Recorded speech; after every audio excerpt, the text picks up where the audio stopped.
Welcome to my presentation on Thomas Bodley in the Bodleian Library. Thomas Bodley was the founder of the Bodleian Library in Oxford, England.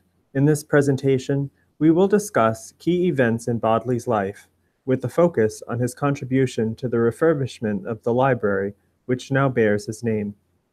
Although Bodley was not a librarian, he was the central figure responsible for the expansion of the Bodleian, which remains one of the oldest libraries in Europe.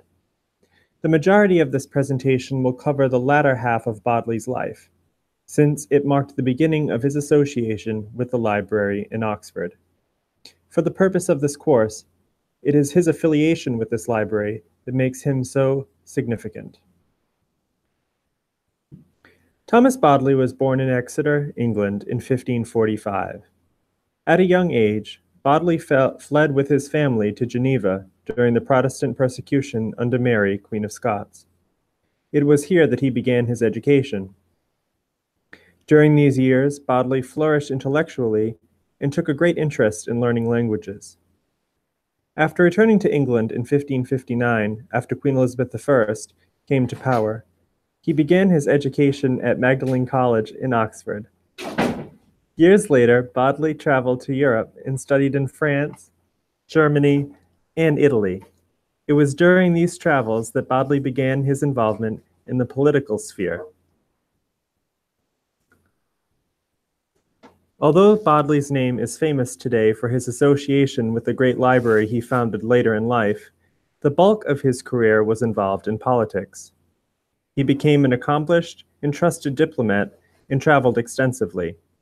In 1584, Bodley became a member of Parliament for Portsmouth.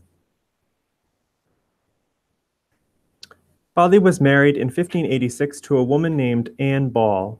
This marriage brought him into contact with a great sum of money that would eventually assist him in his greatest and most notable endeavor. It may seem like a leap that a dedicated and well-traveled statesman who was in contact with the royal court and the great names of his day would turn his attention to a dilapidated library in Oxford, but that is exactly what he did after his retirement in 1597. The earliest roots of the University Library at Oxford can be traced to 1320 and was located in the congregation house of the University Church of St. Mary the Virgin. This space was used up until Duke Humphrey donated several hundred manuscripts to the university in 1439 and in 1444. The congregation house was the very first place that stored these manuscripts, but it was too small for the large collection.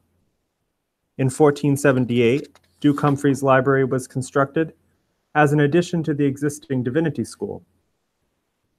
In 1550, the Dean of Christ Church sought to remove all Catholic books from the library.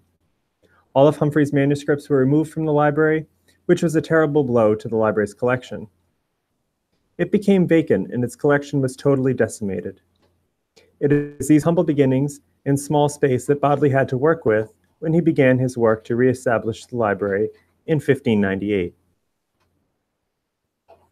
This slide includes an excerpt of Bodley's reasons for the refounding of the library, which is taken from his autobiography.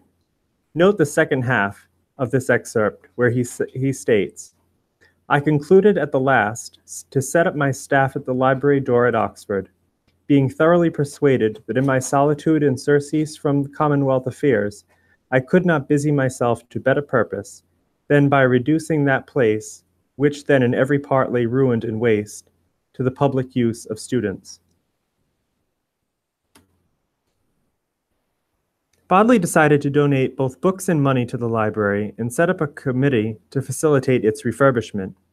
Not only did the library itself need to be expanded, but the building required significant repairs. Bodley wrote that carpenters, joiners, carvers, glaziers, and all that idle rabble, to which have completed their work within a fortnight, and only the mechanical works remaining were those concerned with bars, locks, chains, for books, and for other ironwork. In 1602, the library opened. Thomas James was named the first head librarian to the Bodleian, a title which still remains in perpetuity to this day. Bodley's connections with the wealthy soon benefited the library. Books and manuscripts of all kinds arrived to the building and were cataloged by James. Word spread quickly, and scholars came from Europe to visit the library. In 1610, it became a legal depository for the country. A quote from Sir Thomas Bodley in his library explains that the transaction ensures that books in English, largely disregarded by Bodley as idle books and riffraff, began to enter the library. The influx of books required that Bodley expand the library again, and in 1610, the addition to the library began. Bodley took a hands-on approach with managing and was strict with library policies. He expected those he employed to adhere to his rules. All of his employees were men and were required to be celibate. Other rules required specific opening and closing times. Bodley imposed fines of 20 shillings on the librarian if they did not show up for work. On a side note, the Bodleian did not hire a female employee until 1910. The library was a far cry from being open to the general public. In fact, outside scholars had to obtain permission in order to use the library, and university students who were in the Masters of Arts program or higher education were allowed access. Later, Bachelor of Arts students were admitted, but not without hesitation. Bodley also forbade anyone from checking out materials from the library, and some books were even chained to their shelves.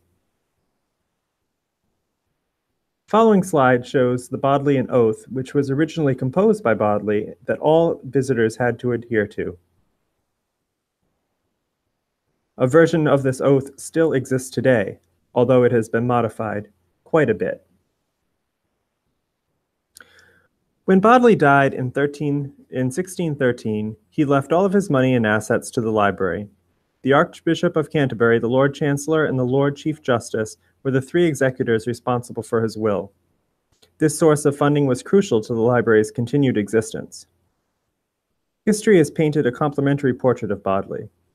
The author of Sir Thomas Bodley in his library states that his contemporaries lavish praise of Bodley as a Ptolemy or Maecenas of the age, which has been amply justified. Today, the Bodley has become synonymous with Oxford and is very much a thriving institution, with a collection of more than 12 million items. It is comprised of 30 libraries and employs over 500 people. The following quote comes from the Bodleians' official website.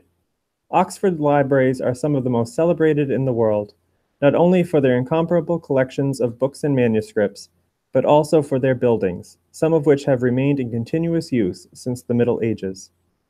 Libraries in the Bodleian Libraries group include major research libraries, libraries attached to faculties, departments, and other institutions of the university, and of course, the principal university library, the Bodleian Library, which has been a library of legal deposit for 400 years. All of this was made possible by a retired statesman who felt compelled to restore a library building at the University of Oxford. It is doubtful that Bodley could have imagined that his library would become one of the most revered library institutions in the world. Nevertheless, we are forever indebted to Thomas Bodley and for all that he accomplished.